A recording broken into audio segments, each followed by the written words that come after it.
Welcome to Rock the Life, a podcast for fans by fans. I'm Katya. I'm Amy. And Amy, today we have, I think it's a special treat, rock guitarist and frontman of the Ben Cote Band, along with Berklee music alum, Berklee music teacher. He's known for blending rock influence such as Van Halen, which we can't get away from on him. We see that, Aerosmith, Guns N' Roses, and Poison.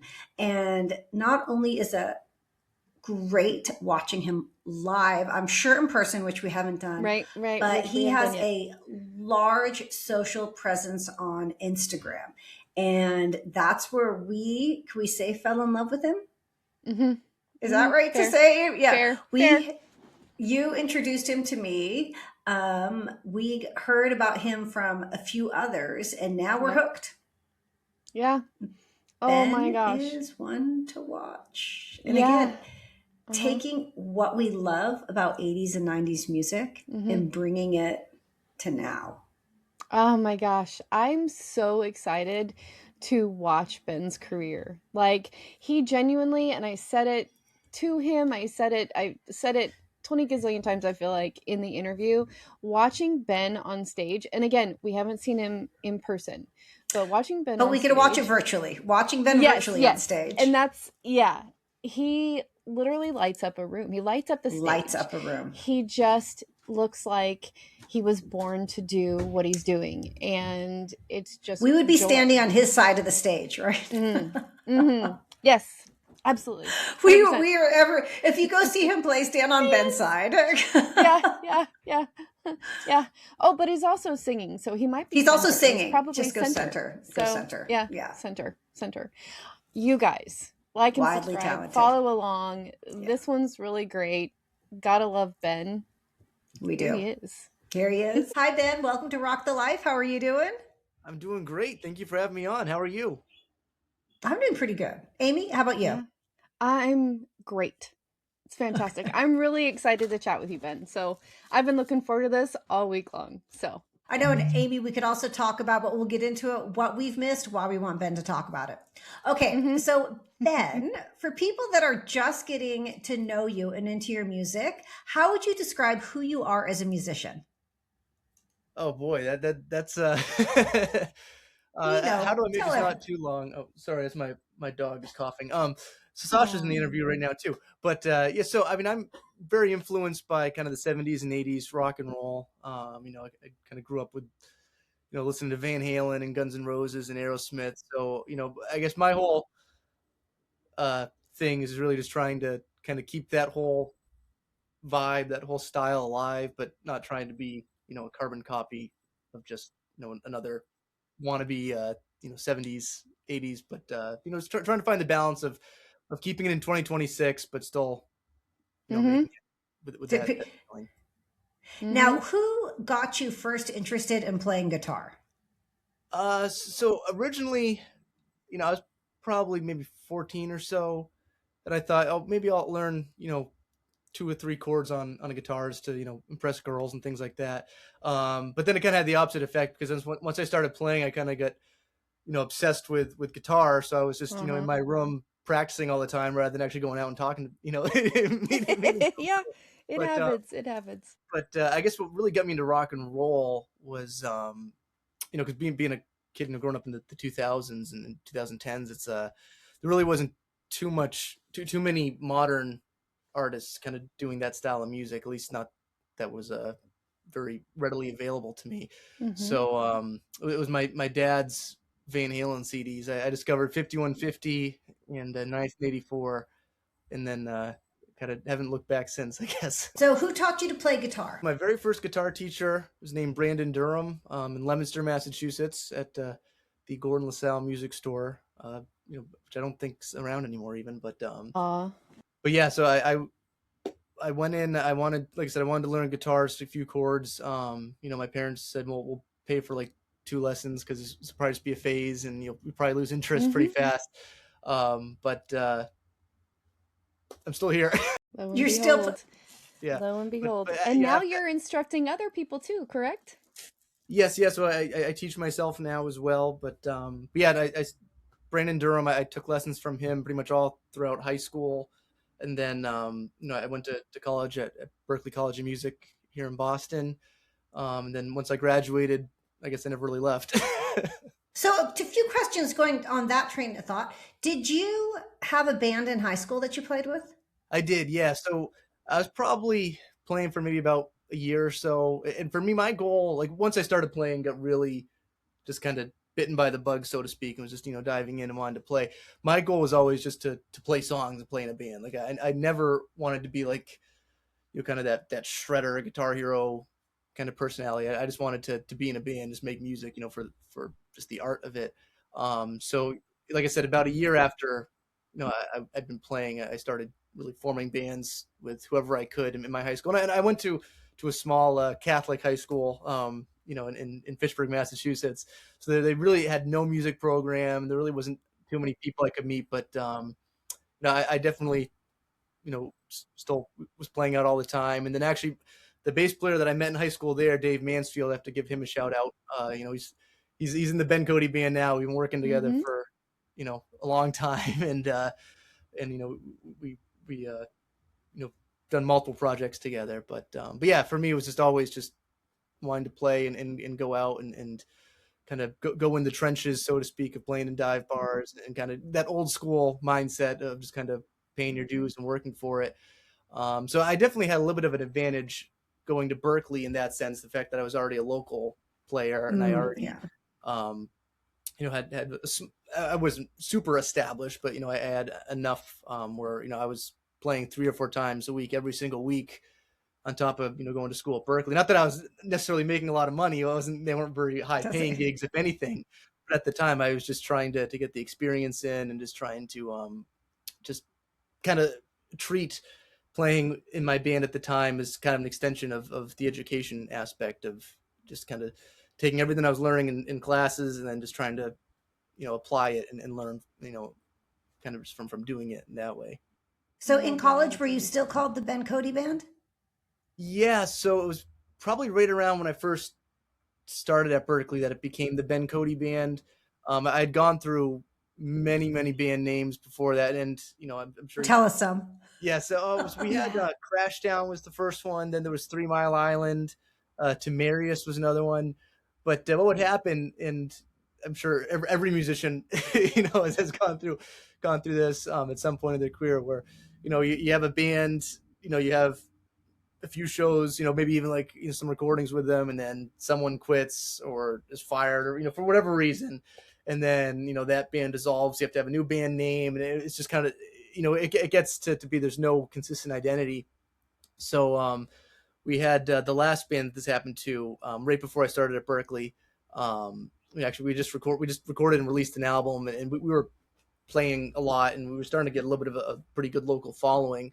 And then our lead singer ended up leaving because she was going to go to college out in Chicago. And then we were kind of had a revolving door of bass players. So at that point, that's kind of what got me into being a singer as well. Because at that point, it's like I might as well just sing if we're struggling to find a singer.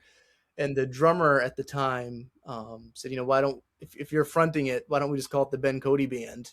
And then that way it doesn't matter what bass player we have, or if we bring a second guitar player, it's like at least we have one consistent identity. And it's been that way since maybe 2014. So it's been around for a long time, but I've been playing since I was 18 or so in this context. So okay, I've gone through many different lineups, and it's worked because it's still been the same consistent identity. Well, so your music is very, like say, 70s, 80s inspired. Throughout, even in Berklee, were you still playing 80s inspired music, or did you go through different genres and then? Yeah, so I always was pretty consistent with just being a rock and roller through and through. But at Berklee, Berklee's been historically a jazz school. Not that they force you to play jazz, but when you're there, just to just really hone my craft. I didn't really go kicking and screaming, or at least as much. Diving into some jazz and infusion and even some classical, just to try to just be the best of my craft that I could be, and as an artist. But as far as the music that I write and perform when I'm when I'm in charge, when I'm the band leader, it's always been kind of that style of rock and roll. Although I definitely went through a pretty big punk phase, because my first two albums that I released with the Ben Cote band were produced by Dave Minahan, who was famously the front person for the Neighborhoods, which is a very famous local Boston punk band from pretty much the 70s through the 90s and 2000s. But he also played with the Replacements and Paul Westerberg and all that. Wow. So we were recording while we were all going to school there. So I always kind of thought of him as almost like an extension of like one of my professors, because I was learning so much from the production side of it, but also just stylistically, because he was much more in the punk rock world. That definitely kind of rubbed off on me, I think, a little bit, just as far as some stylistic writing and maybe even aesthetics.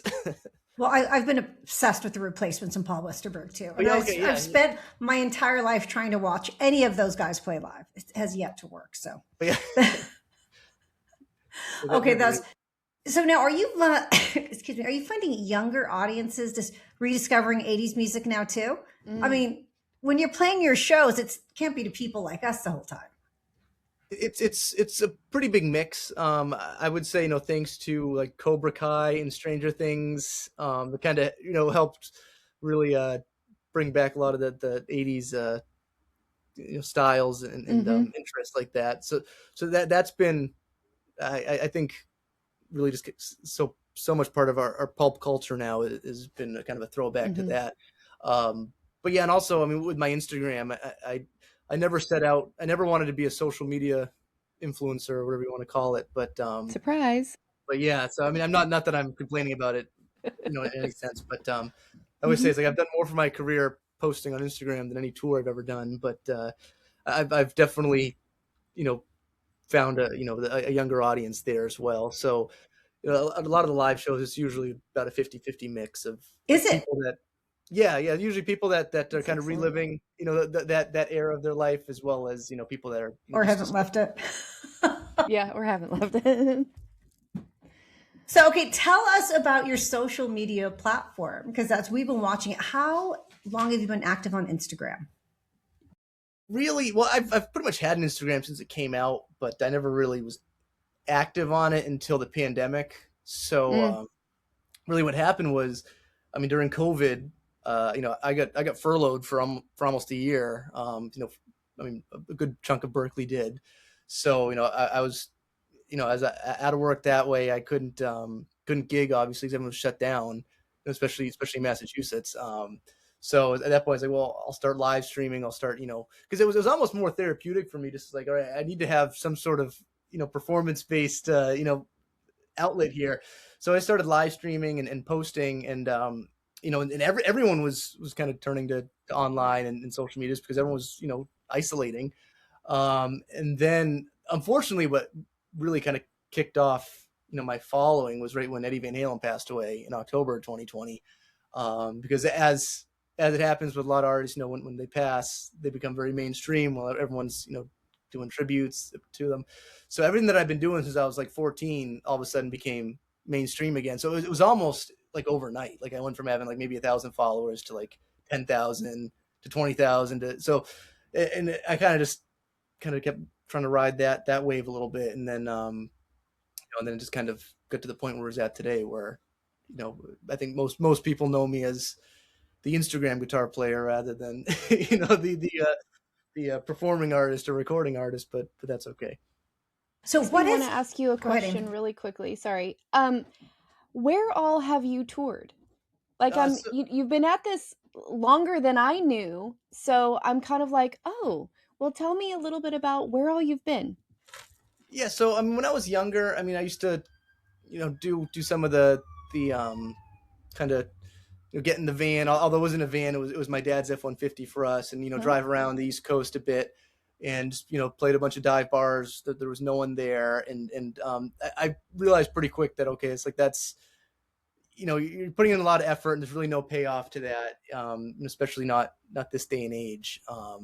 So I've tried to get a little bit more precise with how I tour, and luckily, I mean, being having my main gig be Berklee College of Music, I mean, has allowed me to be a lot more I can choose what I want and don't want to do, for a lot of that. But yeah, so like my band, let's see, wait, 2025 is when we went out to the West Coast and we played the Whiskey A Go Go. We played out at NAMM, so we went out there for that. But a lot of it's mostly just East Coast stuff, like obviously the George Lynch Mr. Scary mini tour was the Northeast. We did that.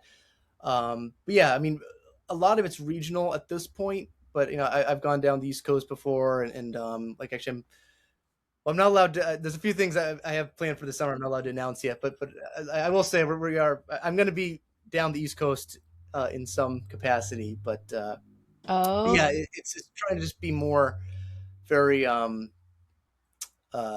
guess what's the word, intentional with how I want to tour, and I guess it isn't necessarily touring in the old sense, the old definition of the word where you get on a bus or whatnot and just drive through. It's very just like, all right, almost fly dates, so to speak. It's like, all right, I'll do like 3 shows. I'll go out to like Western Pennsylvania. I'll go down to Virginia. I'll go out to Cali for a couple shows like that. And just to try to make the most of it and get a return on it, because nowadays it's like bands really cannot make money touring like they used to. I mean, it's most bands that I know are spending money to go out and tour, and unless you're already established, for kind of for lack of a better term, a legacy act where you can go out and you know that there's going to be people showing up to see you. But for bands starting out, it's I think it's a problem that I'm sure someone will have a solution to. But like even for me, like, not that I have a huge following, but I mean the following on social media that I have, I mean I'm constantly getting messages and comments on my posts like, oh, like when are you coming out to Oklahoma? When are you coming out to Louisiana? And it's like, and I appreciate it. I'd love to be able to do it. What's that? I said, when somebody pays me, well, yeah, or books the show. They got to book the show. Exactly, because and it's great that I have followers in all those places, but if you have if someone has 100,000 followers, that's dispersed throughout the globe. So it's like maybe I'll have maybe a dozen people show up if we go out to Oklahoma, and is that going to be enough ticket sales to make the money? And it's like, unfortunately, this day and age, it won't. But so are your tours limited by your school schedule? Are you doing like winter breaks and summer breaks for touring? So Berkeley's very accommodating. When I have a good opportunity to go out and do something. But yeah, I mean, like I said, that's definitely my priority needs to be there full time. So I try not to take advantage of that too much. But Berkeley's a year-round school. I mean, there's a summer semester as well, and actually the summer's arguably even busier at Berkeley because we have all the different summer programs for high school, like guitar sessions and 5-week. But so that's another reason too why a lot of my gigs are pretty regional, just like in the Northeast area.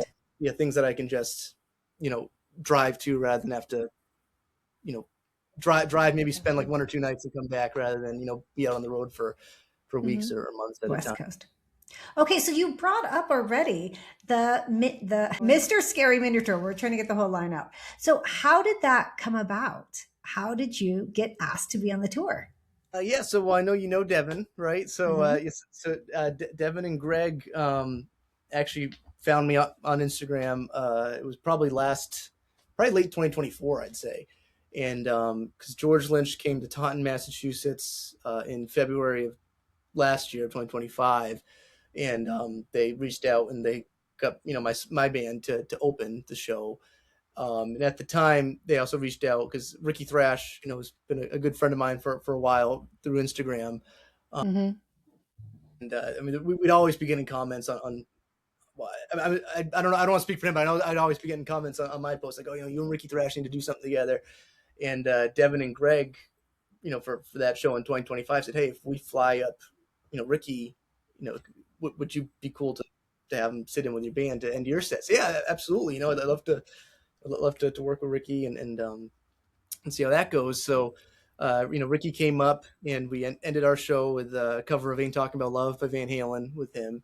And then afterwards, Devin and Greg approached Ricky and I and said they wanted to form kind of a modern supergroup, so to speak, of different kind of social media influencers influenced musicians. So it was going to be myself on guitar, Ricky on bass, and then they had Ricky and I do a video that you may or may not have seen. This is probably last May or June. I saw that one. Doing Yes. a call to action to get some people to send in some audition tapes, and to find a singer, a drummer, and a keyboard player. So we did that, and we got a whole bunch of submissions. And then we're in the process of trying to go through that. Ricky and I, we went to New York a couple times, for auditions and to start tracking, a couple song ideas, and then basically Greg and Devin approached us and said, well, we want to promote this George Lynch tour.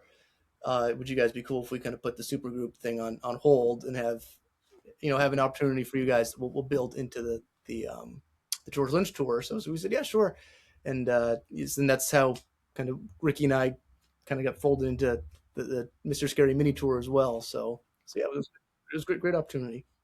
Yeah. So how did you practice with George Lynch before the shows? What was that like? Yeah, so we just had one quick practice in New Jersey. We showed up, just basically ran through the set, and then we were off. That's kind of how it goes. When you're kind of more the hired gun, type of when you're the backing band. It's basically here are the songs. We're going to rehearse Wednesday the night before and see everyone then, and make sure you know your parts. And luckily, Berkeley kind of put me through the ringer with that kind of mindset. So it really wasn't anything I wasn't used to. But I will say, I'm very grateful that Devin and Greg really, I think, built that opportunity for me, because the songs, Dokken, they're all one guitar parts, right? So there really isn't two guitar parts to any of those songs. So I think the one challenge for me, other than just learning the parts, I was in a little bit of a different situation, I think, than the other people involved, because I had to try to. So my approach was, I'm going to learn all the parts. I'm going to learn George's parts, and then I'm going to try to create counterparts to those. So George and I aren't playing the same thing, because I didn't want to be. Because the worst thing you want to do as a professional musician is try to compete with the person that you're essentially hired to work with. So it's like, well, I don't want to be encroaching on George Lynch's sonic space, really. So it's like, I got to try to find a way to make a second guitar part work in the way that's not competing with him, the way that kind of lets him shine. So I had a few ideas and basically just kind of ran through them during the rehearsal, and especially, when you have someone like George Lynch, it's not like the opportunity to sit down with him and kind of have an in-depth conversation. So, all right, I was thinking about, moving this down an octave here, doing an inversion of this chord you're doing here, put the third in the bass rather than the root or the fifth. So it's kind of going through, and basically, the first couple songs we went through at rehearsal, I just really held back, kind of watched, see what he was doing. And then, we kind of try my parts there. And as long as, I didn't, get to, hey, what are you doing? Stop that. It's like, all right, then maybe this will work. So that's basically was my approach. And then, we had the 3 shows after that, and it was great. Okay, yeah, I'm not going to let you off with just we had the 3 shows. Amy and I, we were in Vegas together earlier that week, and we were trying to connect to get to any of those shows. We were so excited. Between snowstorms, this was during the time of the year, there was actually the airports were shut down on the East Coast, so we missed them, and we've been trying to relive it through watching any clips people have. So tell us. Wait, hold on. We even, the Sunday before everybody kind of got together for rehearsal, we were hanging out with Andrew Freeman and yes, asking him are you going to be able to get there? And he's like, hope so. You know what I mean? But it was like, oh my goodness, we wanted to be there so bad. So Amy, I want him to take us through those 3 shows. Yeah. Which one was your favorite? What was the energy like? Crowd favorite songs, your favorite song? Yeah, so I guess just one more thought on the snowstorm. So that did impact the tour. So for the Dawkins set that I was involved in, obviously it was Ricky Thrash on bass. It was Jackson Davenport from the band Void was the lead singer for that. And I'm working with Ricky and Jackson was probably honestly my favorite part of the whole thing. They're just awesome musicians, awesome guys. obviously Will Hunt, from Lynch Mob, and also, I mean, Evanescence and so many other amazing projects. He played drums with us as well. But yeah, Ricky Jackson and I were supposed to all be in Jersey Tuesday morning and have rehearsal space for us to rehearse our parts before we even saw George the next night. And because of the snowstorm, the rehearsal space was closed. I mean, I was local enough; I just drove down to Jersey, but I mean, uh, Jackson and Ricky, I mean, I think their flights get delayed, so that definitely we technically had even less rehearsal time than we were supposed to, but it was that's showbiz, you know. But yeah. The first night we had in New York City, in Manhattan at Racket NYC, Mm-hmm. and that was cool. I had a lot of my New York City friends that I know from online that I haven't got to meet in person yet. So I got to hang out with a lot of them and meet them in person. So that was great. And like any other tour like that, when you don't really have a lot of rehearsal time, there's always kind of, then this, I wouldn't say I was nervous, but it was almost kind of just the expectation of like, all right, there might be some miscues, there might be there might be some stuff going on, that has to get worked out. But I mean, for the most part, there really wasn't any issues. But yeah, I mean, for me, I mean, I've always just approached, my entire music career is just, you know, as professional as I can. So for me, it's like every show it's a gig, it's a job. Mm-hmm. I'm here just to show up, play my parts to the best of my ability, and try to be the best teammate as I can, so to Yeah, speak. I love that. But yeah, so we had that. We had Albany was the second night, and I love upstate New York. I mean, for me, that's always I like. For me, I'm not a big city guy, you know, um, but yeah, so I did like being up in Albany and having it be a little bit Yeah. more kind of mellow in that sense. But and then the last night in Providence, the last show in Providence was probably my favorite, just because being a New Englander, that was Mm-hmm. my territory. It's like that's my home, and I got to work double duty that night because my band opened as well, so I got to play with I my saw band that. and then play again with the Mr. Scary set. So I just I like love playing. So that. that's my favorite. I get whatever show I get to play the most at will always be my favorite. And You I love seeing you up on stage. You look like you are having fun every single yes, second yes. that you are up on stage. Like we really seriously we really tried to get there because it was just we you always look like you're having a good time. Like it I always think like sometimes people have things that they're not sometimes people have things that they're born to do, and you can usually tell when they're doing it because they just have this light all around them and they're But you're having beaming, fun. and Yes. that's what you look like on stage. That's to me what I see when I see you, and I haven't even seen you live yet, so I can't even To imagine the full Instagram. picture. This is what Instagram tells us. I know. So I'm just going to tell you that because I absolutely love seeing everything that's involving you just because of how much joy it looks like you get from it. So Thank you. I mean, nice. that's yeah. I feel most comfortable on stage. Like that's just who I It's where am, I you guess. belong. Yeah. Yeah. Okay, Totally. All so right. who did you enjoy watching play during those Mm. three Um, days? I mean, all the bands were great. So actually, I was good friends with the band Dazer through Hmm. Instagram. And I never obviously got a chance to. I mean, they're down and based out of South Carolina, so it's the first time I got to actually hang out and talk to them in person. So we especially Grant, their guitar player, Grant Hendricks actually, which there's no relation. I asked him, but so him being a guitar player like me, it's kind of a musician through and Mm-hmm. through. We hung out pretty much the whole time, just talking shop, talking, I all the love that. guitar nerd stuff. But honestly, Trickster really blew me away. I mean, Steve Brown is just, I mean, he's such an awesome guy, amazing guitar. I mean, the whole band, PJ, Ben on drums as well. I mean, they just the amount of music and sound that comes out of just three people on stage is really Mm-hmm. just incredibly impressive, and I really enjoyed it. And I mean, for them, I mean, Trickster's music is very much more of that kind of more on the pop side Mm-hmm. of Mm-hmm. Yes, hard yeah, they rock, lived them. and that's it's the kind of stuff I love, and really I'm a sucker for a good pop hook, and all their songs were so great, and the harmonies is Yeah. really good. Yeah. That was one of the reasons that we actually tried to get there as hard as we did, because we've had a number of people who were on that tour uh on our show, including like Kobe. And so Oh, we were okay, yeah, kind yeah, of yeah, like, Kobe's "Oh my amazing. gosh." Yeah, yeah.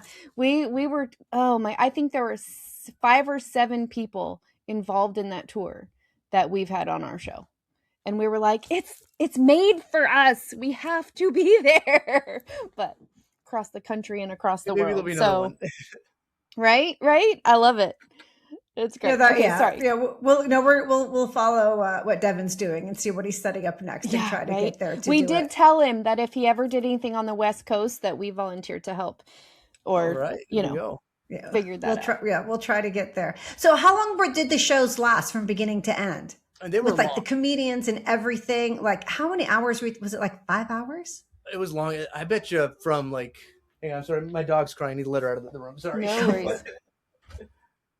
I actually locked a cat out of one room and a dog off the other side. So yeah, I'm trying to. Well, she was crying when I first started this. She wanted to be in here in my studio with me, so I closed the door, and now she changed her mind. But anyway, sorry. So yeah, Yeah.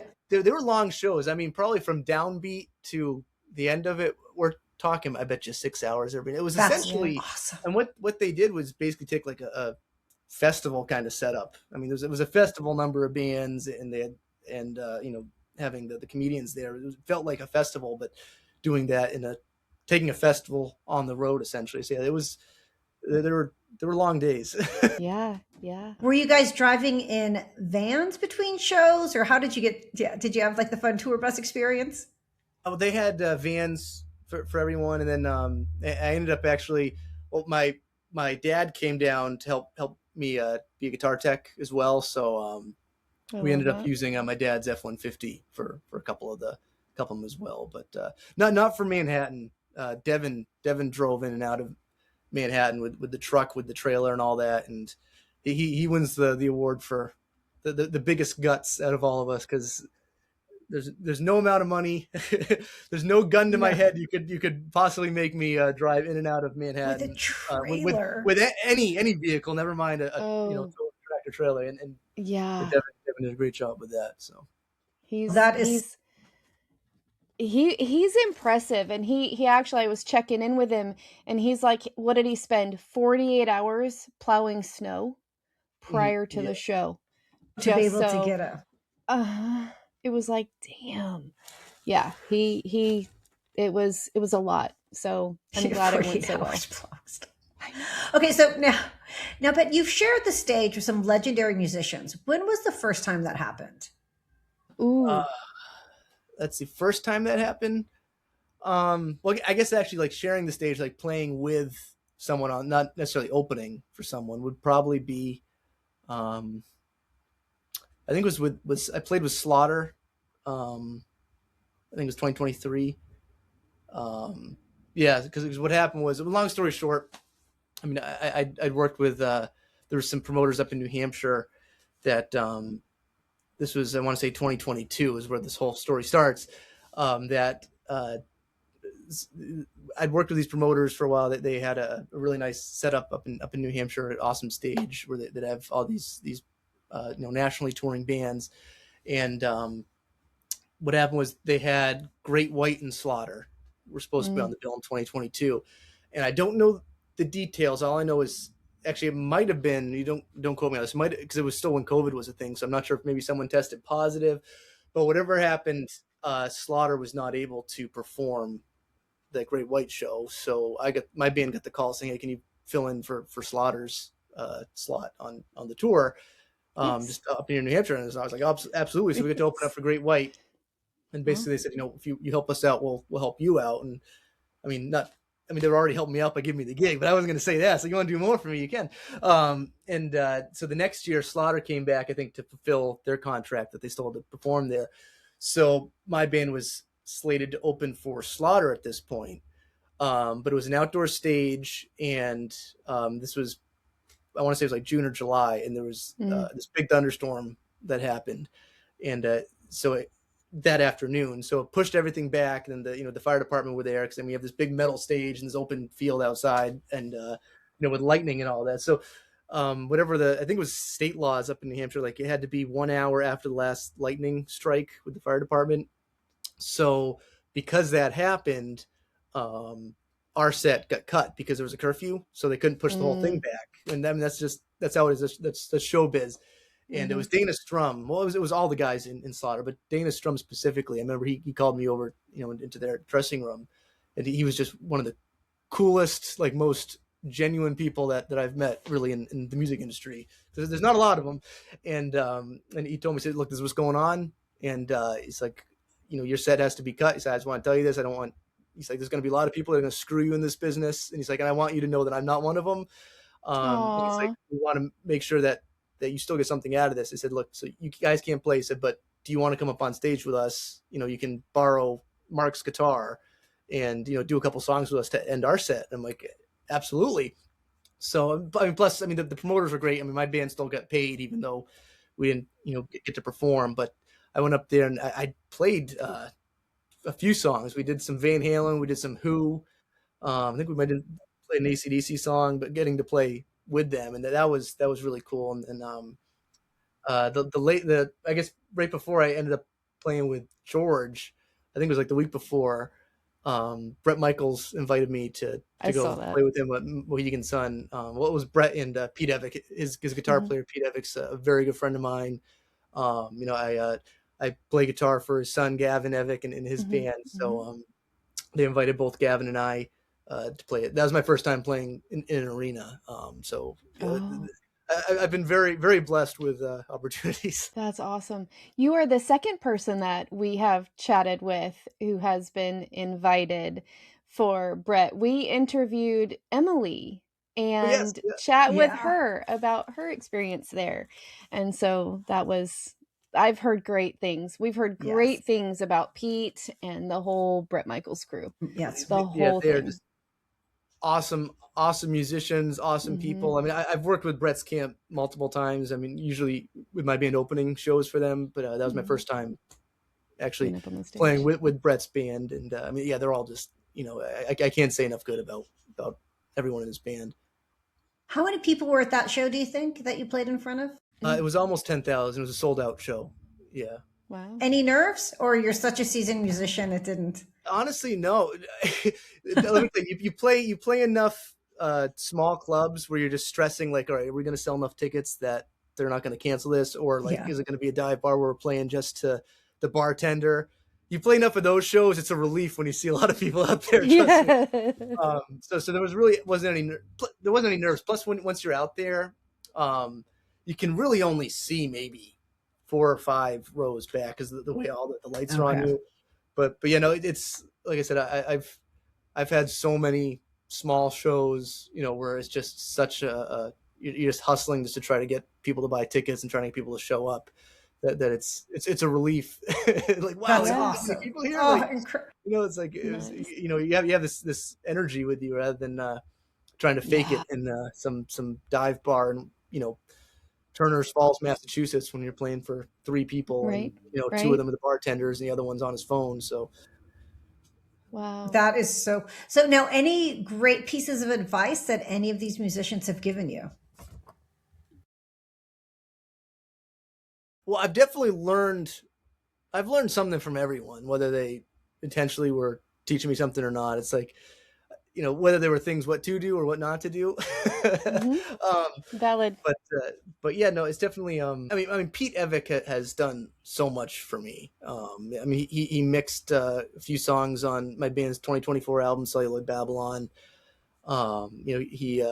He's really not that he's necessarily always kind of sat down and said, do this, do that, but it's kind of from watching how he handles himself and how he handles his career, and just learning things that way.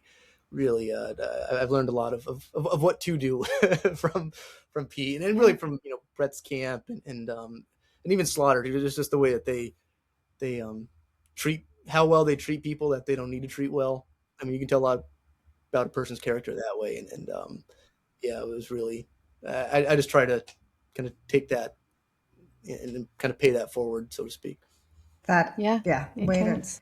It's amazing. Anyone who you are looking forward to playing with? Dave Mansfield, in 3 weeks, we're doing an acoustic show at a little dive bar in Fitchburg. It's the next show. Tickets, tickets, tickets. Yeah. Yeah. I mean, for me, it's like I said, I just like playing, whether it's playing a sold out Mohegan Sun or doing a little acoustic bar gig. I just I like the purity of just the music, and I kind of like, uh, you know, I know some musicians that might feel embarrassed sometimes to have like a smaller gig, especially after they've gotten some bigger gigs.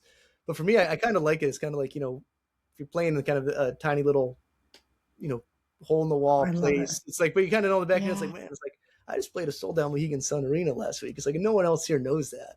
Like, I kind of like that. It's like, you're doing it for the right reasons. You're doing it because you love the music. You're doing it for the art. And that's why I think if you're in this business, you should be doing it for. But yeah, no, for me, it's my favorite show is the next one. Okay, excellent. No, I and I love love it. that. Yeah. Yeah, I and love a we're all small over venue. club shows. Yes. We're both Love the it same to in be that. able to connect with everyone there with the show. Yeah, no, I love a small venue and a club show. And I'm talking about a lot of the venues I play are the ones where we have to move the pool table to set up for the You know, stage, which, isn't really a lot of times off the Amy and ground. I can help move things. So yeah, when right? we get to But your I shows, we'll help you move the pool table.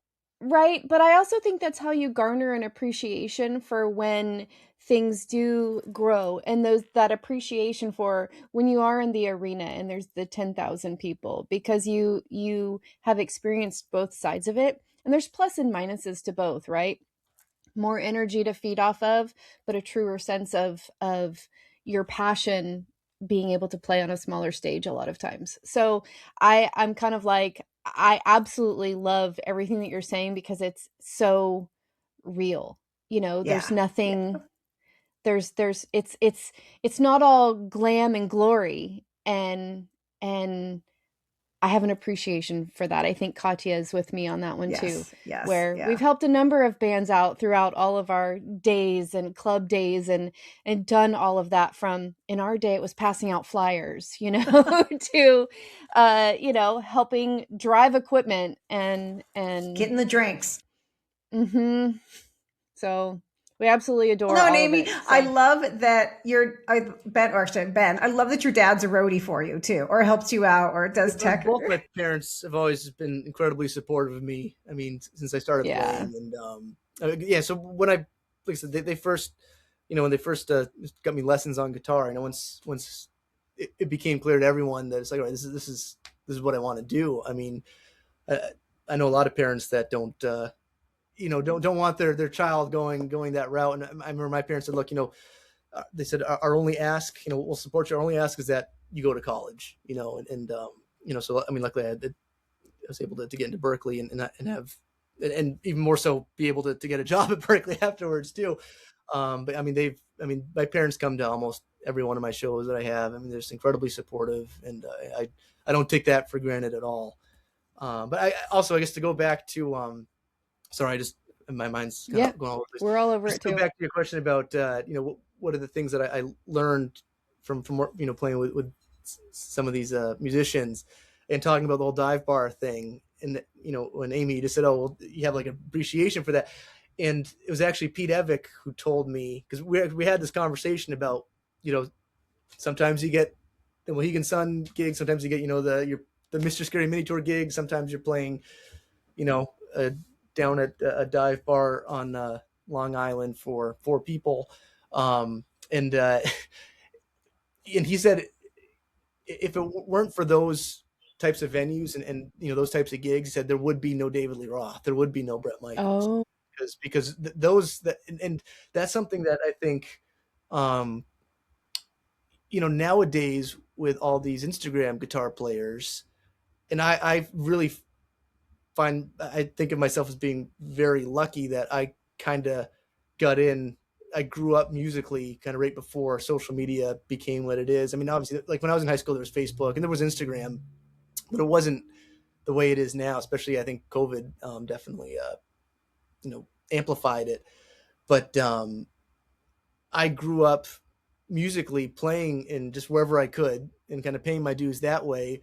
And then I was able to do the social media thing after. And I know there's a lot of lot of musicians now that are trying to do the opposite. They started big Hmm. on Instagram, but they just never had that experience of being able to perform with other human beings, in a dive bar where you can't hear yourself, there's no Yep. monitors, and maybe you have the sound guy just being a jerk, and you can't hear the guitar, the drums way too loud, there's someone heckling you in the back corner there, someone just spilled beer on your pedal board, and things like that, and so now once they try to make the switch the other way, it can be a very coming to Jesus moment, and Yeah. sometimes people just aren't, it's not for everyone. It takes a lot of thick skin, and a lot of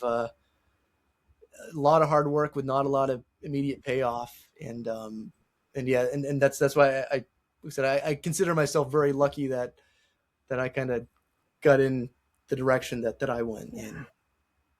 So, do you run your social media platform by yourself, or do you have some people helping you? So everything that I do, so the Ben Cote band Instagram, I haven't really touched that in a long time. My bass player Dave just recently logged in, and he said he's going to start doing that. But my main Instagram that I use, that's everything's just been me the whole time. It's like I don't have the money to pay someone to do Right. that. Right. Right. Well, so I guess just thinking now that like you went to Berkeley, you're teaching at Berkeley, does the school teach anything about for musicians, social media or how to best use it? Is that something that they're teaching now at the schools? Yeah, so I guess full disclosure. So I don't teach at Berkeley anymore. I still work full time. So what happened Okay. was, right after I graduated Berkeley, they asked me to come back and teach their summer programs, which was part time. So I did that for 2 years, and then they had a full time staff position open up as part of the department leadership for the guitar department. So I was able to get that gig, and basically the rule was I couldn't double dip. So it's like I can't teach anymore, but I get health insurance.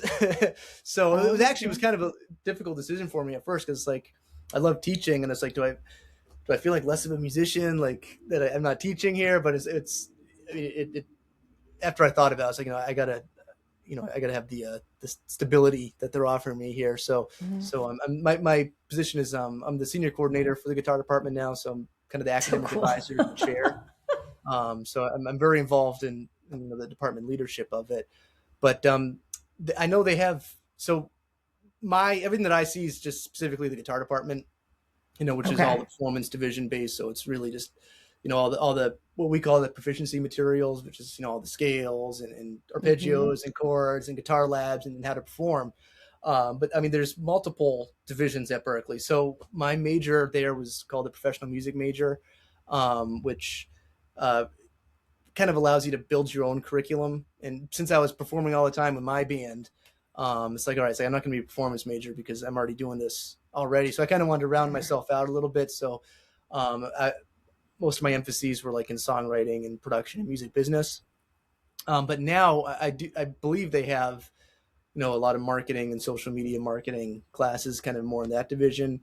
But the guitar department, we have had several seminars that we've put on, like one time seminar series of seminars that aren't technically, like a course, but seminars on how to navigate in social media and how to do it in a professional way, and how not to Mm. kind of get caught up in, some negative aspects of it.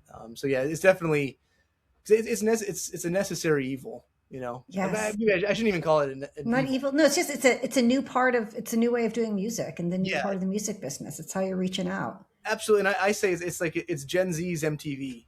I think Yes. that's what I always Oh, equate it to. that's Because I mean accurate. MTV, it was, yeah, I mean the music videos are also an art form, but Yes. I mean the purpose wasn't necessarily to be an art form. The purpose was just to promote the music, which was the art that they're promoting. And I kind of look at my Instagram as the same way. It's like, and I tell people, it's like I'd never play like I do, like on a lot of my Instagram videos for like an extended period of time. A lot of times it's like purposely doing something kind of flashy and smiling at the camera and all that. And then, it's not something that I, play like that on a record for an extended period of time, or, I try to be a little more, musically mature than that. Mhm. But, the whole thing is just kind of, you got to catch people's eye fast. And my whole, playbook essentially is kind of doing things, or a lot of covers too, because people, they want to hear, songs they already know. So I kind of try to catch them in the web that way, and they start following me. And then I try to turn them on to my original music and things like that.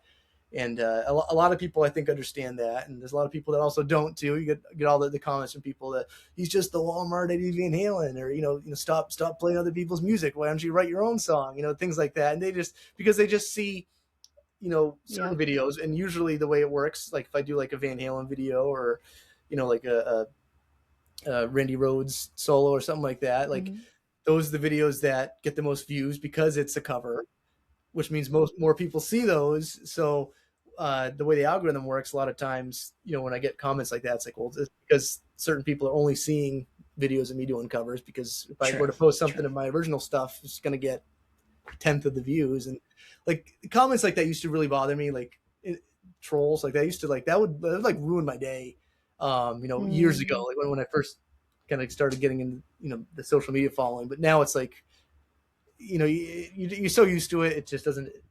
I don't even bother responding. And not that I get a lot of them. I have way more positive support than I have ever had. Negative. But yeah, it's all part of it.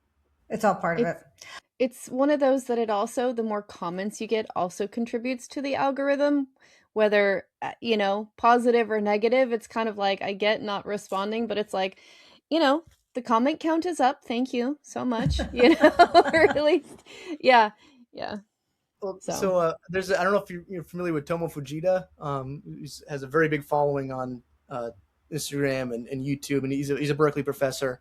And he was the one that kind of coached me a bit at the beginning, with everything. And he told me, it's like, if someone's, doing like, giving me some really nasty comments, he said, just respond and just be like, thank you, have a great day. Just respond positively. And he's like, you might be able to turn them and make it fan. So I started doing that with a lot of them. Someone's, say really nasty comments, thanks for taking time to comment and hope you have a great day. And I'd say about half of the people that I would do that to would respond back like, hey man, I'm sorry, I was having a bad day. Like, exactly. I just got in a fight with my girlfriend or something, and I took it out on you. Sorry, and then they start following me. And then so it's like I kind of turn them and get a fan out of it that way. And so it's like that's also my whole thing is I just try to, in addition to like promoting my music and kind of promoting and kind of keep being a vessel to showcase, that style of rock and roll that, will never die out. I try to, just put out as much positivity as I can too. And, and you're connecting with people, even if it's a negative, they're trying to connect to you and you're connecting to them. So that is, it's still reaching out to people. I love that. My comment whenever I see, and I don't usually say it out loud or I don't post it back, whenever I see somebody post a negative comment somewhere, you got to know it's all about them and not about the person that they're commenting on. But I'm always like, in my mind, I'm like, lace them up. You don't, okay, so you do this. You don't like this little tweak of a riff that I did of a song that you love. Lace them up. Show me what you got. That's my internal thinking anyway. No, that's exactly it. You're like, show me your Instagram. Let me look at yours. Yeah, but I never say it because I'm sorry. Go ahead. Not yet. That's absolutely the case. I mean, a lot of times when I'm scrolling through Instagram, I'll see a guitar player's post and I'll think, it's like, I don't know if I would have posted that. Like, you might want to, but I'm never going to comment that. It's like, that's because, and they're trying. Or sometimes too, the other side of it, like I'll see someone, post that and they'll be really good. It's like, wow, it's like, that's inspiring to me. Like that's awesome. Like, and I think a lot of people just don't have that mindset, or maybe it's, a confidence thing that they just feel like they have to try to bring someone else down. Like exactly like you said, it's about them. Yeah. Okay. Well, so tell us, what is next for the Ben Cote band? So yeah, we're having ongoing drummer auditions right now. So hopefully by this coming week we'll have someone solidified in, because our next show isn't until April 25th. So it's the deadline's coming up. We need to find a drummer. Because the drummer that's been working with us for a while, Jake Waxstein, shout out to him. He's great. He's actually a current Berkeley student. That's how I met him, was through my connection there. But he's in the band Love Scar, local band. So he was basically helping us out, kind of filling in for us. But his band's leaving for a tour this summer. So this time we have to find a permanent drummer. So yeah, I made a post. I want to say it was maybe about a month ago on Instagram and Facebook, pretty much all my socials, and it actually made me feel kind of good about myself because I mean we probably got, without exaggerating, probably close to 100 people respond, wanting to Nice. be in the band, and I mean not that all of them were, you know, Qualified. audition ready. I mean, so, I had several reach out, just very professional, introduce themselves, give me a resume, things like that, and then I had also several sup. I play drums like that. That was literally one. But yeah, so we've been doing a whole bunch of ongoing auditions. We have the last batch actually going to be tomorrow in Boston. So working on that. We're in the process of working on our next album. We've been pretty much releasing an album a year the past several years. So I'm really excited. Every album is like, I feel like we're at least going the right direction. Like every album, in my opinion, I like the songs better. I don't know about everyone else, but it's like I like the songs better, and I think that we're just kind of honing in our songwriting craft every time. So I'm really excited about a lot of the tunes on this one, and and then we have several shows throughout the summer, booked already for the Ben Cote band. Then I have another project that I don't think I'm allowed to say too much about it yet. Okay. It's definitely confirmed that it's happening, but I just think they're trying to get some promotional things finished up before we say too much. But all I will say is Ricky Thrash is going to be involved again. I love playing with Ricky, as well as Gavin Evick. Fun. So we're going to look out for that. We'll look out for that and see if we can put it in. It'll be happening this summer. That's all I can say about it right now. But it's something that it was Gavin's brainchild. Gavin had this idea to do this specific one time. Well, as of right now, it's a one-time project that we're doing, so okay, we'll look we out needed for a bass that. player, and I said, well, let's see if Ricky will do it, because I love working with Ricky, and so we told Ricky, so this is what this is, and Ricky said, absolutely, that sounds awesome, and yeah, that's all I can say right now. But that's been a lot of my time right now has been working on that project behind the scenes. But that's all I can say. Okay, fair enough. Okay, where are you playing this summer? Where are some of the places your band's playing? So as of right now, I think it's mostly New England. But yeah, we have our first show back is going to be first show as the Ben Cote band. Dave, my bass player, Dave Mansfield, and I have been doing several just kind of acoustic bar shows this winter, just to kind of work on our vocals. It kind of makes us. That's the thing about acoustic shows. It's like you can't really hide behind guitar solos and things like that. So it's much more song oriented. It's a totally different mindset, and I really have been enjoying it. And it's given us, kind of a necessity to kind of work on harmonies and vocals and things like that. But the first Ben Cote band show back is going to be at one of my favorite venues called the Simple Man Saloon in Clinton, Massachusetts, April 25th. That will be featuring our new drummer. I don't know who the new drummer is yet, but soon to be. Right. And his or her debut. Yes. Yep. Yeah. So I'm really looking forward to that. And then we have a show. So what I try to do is I try to do about a limit of like 2 Ben Cote band shows a month. Just with everything else going on, like that, I try to cap it at that. I've already broken that rule because I think we're playing it like once a week throughout May, different, just the kind of local places. But what I will say, what I'm excited for, every year, my band always does a Halloween tribute show. So this is, I think, the 3rd or 4th year that we've done it. So I always find, a good local venue that I like. So that last year and this year, last year was Partners Pub in my old hometown of Fitchburg, Massachusetts. So I'm doing it there as well. Partners Pub again this year. And, the idea started with, obviously everyone's dressing up for Halloween. Just like, why don't we? Do you dress up? So we'll dress up, but we'll dress up as a band and play a tribute to that band. But we do awesome. So we do 3 different bands in one night, and it's all us. So last year we did Leonard Skinner, Poison, and Van Halen. So this year we're going to be doing ZZ Top, Ted Nugent, and Ozzy Osbourne. Well, he's Ozzy and Sabbath. We'll be doing both. Yeah. So that's going to be. I think it's on Halloween again because Halloween's on a Saturday, I believe, this year. So I always look forward to that because it's something a little different. Uh, yeah, If you ever did Kiss, you'd have to close the show with Kiss because you'd have to take it all off. that's exactly it. So we were gonna be Motorhead last year, but we ended up changing it because we just figured a lot of the people that were going to be coming to the show. Motorhead. That's one of my favorite bands, and my bass player, I think, is probably his favorite band of all time. But that's one of those bands that I think is a little bit polarizing. And so if someone has to sit through like a full set of Motorhead songs, like we're not sure if they're going to stick around for the rest of the show. Yeah. But so we ended up doing Skynyrd instead. But the plan was because Dave has a beard. He was going to go out in the parking lot and shave to get the handlebar mustache for Lemmy, and then shave it. That's great. For the rest of it, but yeah, we ended up scrapping that idea. But yeah.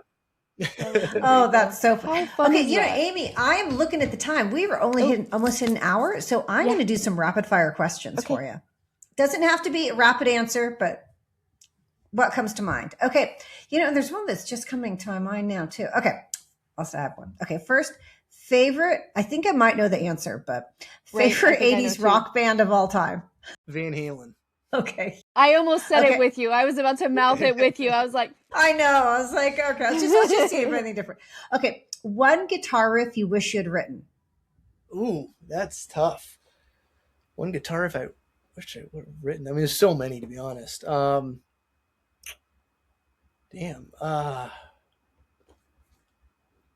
You got me on this one. Hang on. I got to think. Guitar riff I wish I would have written. You know what? Probably one of my favorite ones to play is "Unskinny Bop" by Poison. CC. Okay, I was going to say, go through your Instagram and pick one of your Poison songs too. Yeah, that would be fun. Okay, so for this summer, if there was or if there is a rock festival you want to go to, which one would it be?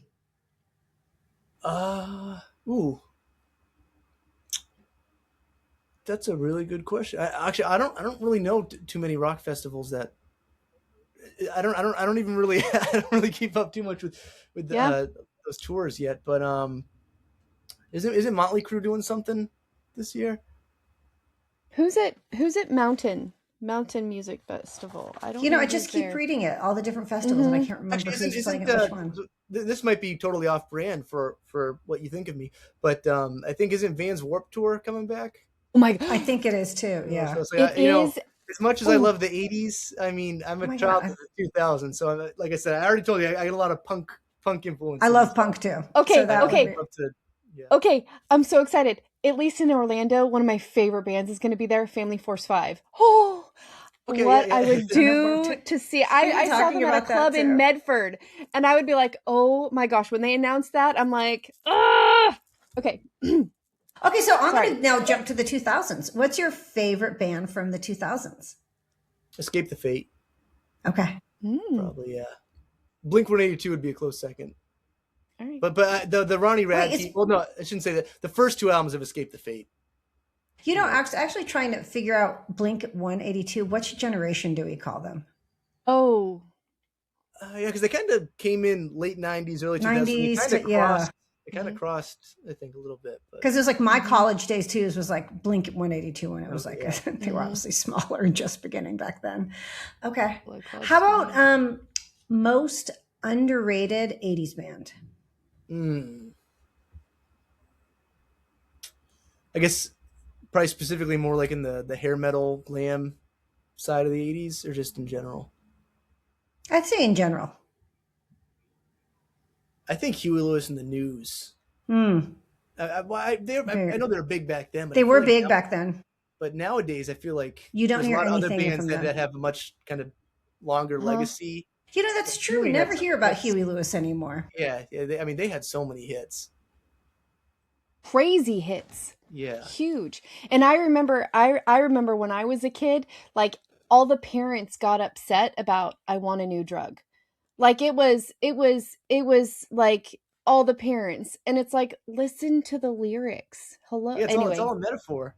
Yeah. Wait, Amy, I remember that. Were they, in my mind, a Bay Area rock band? Huey Lewis? Yes. Yeah, that's what I thought. He was like a How did I? local guy from the Bay Area. Jefferson Whoa. Starship and Huey Well, Lewis. Yeah. in But we wouldn't all, have been going to, yeah. I didn't actually know that. I think Huey Lewis got their start though when I still lived in Georgia. So Oh, I fair was enough. I not would have been in around the for Bay that. Area. But Jefferson Starship, I totally know because my mom, that was my first concert, was Jefferson Starship at Great America. My very, very, very first. Followed by Richard Marx. Oh, you know what? That's a great question. What was your very first concert you went to with your parents and then on your own? So actually, Huey Lewis in the News, but How funny is so that? here's the thing though. So I'm not sure how much of it counts, because I was like 6 years old, That and counts. Huey Lewis was coming to Cape Cod, the Melody Tent there, and my parents didn't have a babysitter, so they just took me with them, which Took was you. fine. I mean, I knew who Huey Lewis was because of Back to the Future, Yep. but it's like I was 6 years old, so like I couldn't really appreciate like what was going on. So I guess the one I really kind of, which I've seen Huey Lewis several times since then, as an adult, but not that he tours anymore, but the one that I consider my first concert, I was 14, I think, and it was Def Leppard, Poison, and Cheap Trick at in Mansfield, Massachusetts. All right, I just have to be mad at you for that one. I just have to be mad at you for that one. You're just upset What? you weren't there, Amy. Ever. That's exactly right. But you know what? My first without a parent was Poison Tesla. So, Nice. Yep, at the Cow Palace. So, No, I think you did Warrant before that. I love Warrant. With I me, don't Amy. think so. No, because that would have been my freshman year in high school because I was with girls that I did not hang out with after that. I remember. Okay. So yeah, but it wouldn't have been long after that was Warrant. Yeah. Really? We saw Poison's- Warrant in a club. In a club. That's how we met, actually. No kidding. Yeah. Yep. At a Warrant show. We were toddlers. It was crazy. Okay, and so for Ben, so for people in the audience that are just getting to know your music, which song should they start with? I don't know. I'm trying to go through the last album. I would say probably my well, I wouldn't say it's my favorite song. I try to always top that, but Get Your Licks In was kind of my first album that I was singing on, and really kind of, I felt like that's kind of when it started to click for me in the band. So we released that several years ago. Yeah, the album's called Get Your Licks In. The title track's Get Your Licks In, and that one, that's kind of just trying to be Aerosmith, Which is great. And we got okay. We have a whole bunch of music videos for all of our original songs on YouTube. So go check it out. Okay, I was going to ask you where to find it. So music on YouTube. Okay. Yeah, and then also, I mean, we're on all streaming services: Spotify, Amazon, Apple Music, wherever you listen to music. Just search the Ben Cote Band. Everywhere. Yes, everywhere I listen to music. Do you find? Oh, sorry. No, go ahead. Do you find that is it true that YouTube music pays better? I haven't seen any money from YouTube Music, so okay.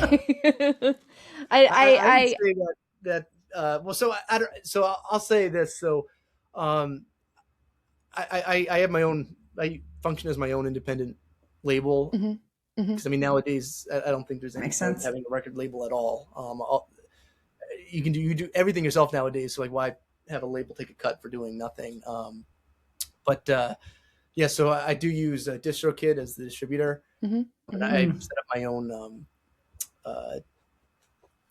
DBA for royalties and things like that. But I do get because nowadays you probably know it's like you get like a fraction of a penny, because streaming services claim, because it used to be, not to get too far off on a tangent, but I think this is important. So it used to be that you'd always get paid mechanical royalties. Back when, whatever physical, or even MP3s, anytime that there was something sold, a duplication sold, whether it was a vinyl record or a cassette or a CD or an MP3, when someone sold a duplication, they would owe you a mechanical royalty to the artist, which was usually 9% was the standard for it. And then what happened with streaming is now Spotify, and I believe it's actually still in the Supreme Court right now. And you might already know all this, but I just want to say it for any viewers right now. Yeah. No, absolutely. It's important. It's really important. So Spotify and all these streaming services are claiming, well, it's the same file that everyone's listening to over and over again. We're not duplicating everything, therefore we don't need to pay a mechanical royalty. It's not being duplicated, which, that's their. It's the technicality. So, that's why people just don't, artists. There's no money really in selling recordings anymore. But yeah, so I get very, very small checks every quarter.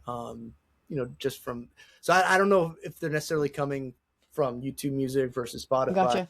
Yeah. I feel like most of them is probably coming from iTunes. I'm sure there's still some people out there that will still buy an album on iTunes, but yeah. So sorry, that was my long answer on. No, that's good. It's actually, we kind of joke because Wild Society, my husband wrote our theme song, and we joke because with that song and some of the other things that he's written, we're now dollionaires. Like we've, so made $1. Yeah, it's $1 the joke. a year on my album. Yeah. Right. So it's kind of funny, but that's kind of why I asked, because I think that in his distribution, he kind of went through it. And I think between Spotify and even Apple, he said, I think I've made more money on YouTube Music than anything else. And it's still, not breaking anything overtly significant, but it's not funding the tour. No, not by a long shot, so. Okay. Last question, Ben. If there's a guitarist alive today that you would like to play with, who would that be? Slash. Awesome. Oh. Yeah, okay. A big, either Slash or Joe Perry. You want to do it? Okay. Ooh. Yeah, I'd love to. Did they send their auditions in for the supergroup? Yeah. Well, Joe Perry's a local guy too, though, isn't he? Yeah, Joe Perry's local to you, right? Well, he was. I believe he. Yeah. I know he just sold his house, and I think he was in Duxbury. I want to say it was around the pandemic. I believe he's down in Florida. I got to meet him once, a few years ago. And he didn't want to shovel for 48 hours snow anymore. Yeah. Yeah, that's don't we all? he wouldn't need to, though. He just has to hire that out. True. He just has to, get someone to do that.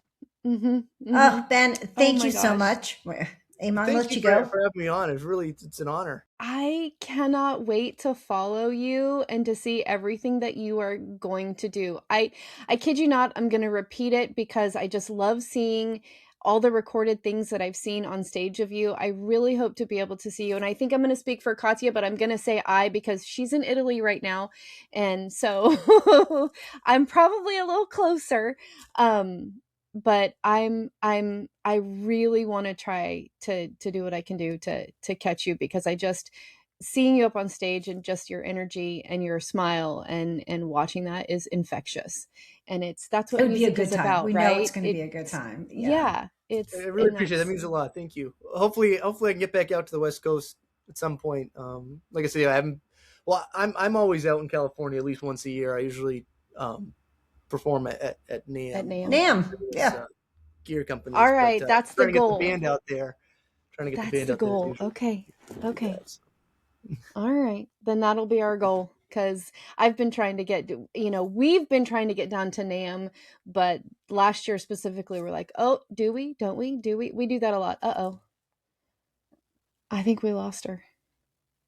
Oh, I'm just dying coughing. Sorry. Okay, you're fine. She came back from Vegas, and then a week later ended up with the flu bug. Went to. Sorry to hear that. I was helping the Paralympics in Milan, Cortina. Oh, okay. Killed me in the snow. And I've caught, I think, just about every illness that's going around. This winter, it was almost like every other week I was sick with something. So I think hopefully at this point I caught everything and I'm good to go. Right. But yeah, I think I got mine early. We went to the Whiskey in August and went to a Firehouse show in September, and I got so sick both times. And then, knock on wood, Are you based in Vegas or the Bay Area? I'm in Oregon, actually. Oh, okay. a little south, 3 hours south of Portland. So, but we're kind of centrally located.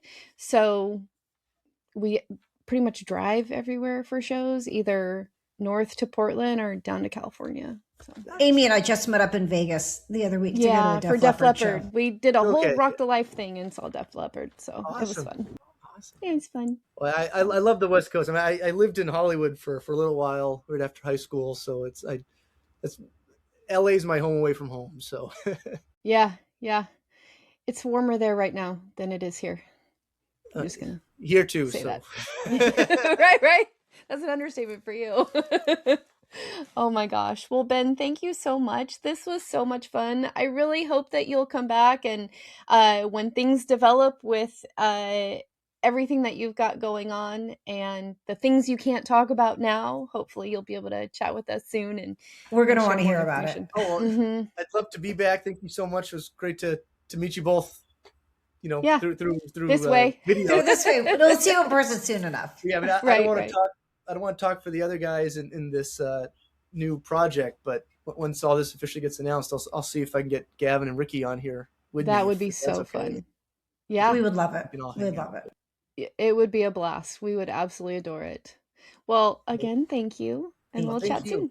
All right, sounds All right. great. All right. Bye. Bye. Thank you, Ben. Thank you, Yes. Ben Cote. Oh my gosh. We can't, again, we love the interview, and I can't wait to see and hear everything that he's doing next. Mhm. And Mhm. I'll be following him and commenting nice comments on his Instagram because Right. I want more. I want more. I want more Ben Seriously. Cote in my life. So great. Oh my gosh. You guys, I hope you loved this as much as we did. Make sure you follow along, like, subscribe, leave a comment below your favorite part of the interview, you know, what you have found to love about Ben, and yeah. Even what you want guys. Ben to cover next. Yeah, That's great. that'd be great too. Yeah. All right. Okay. Don't forget. Rock the life. Rock the life. Love you. Love you. Bye. Bye.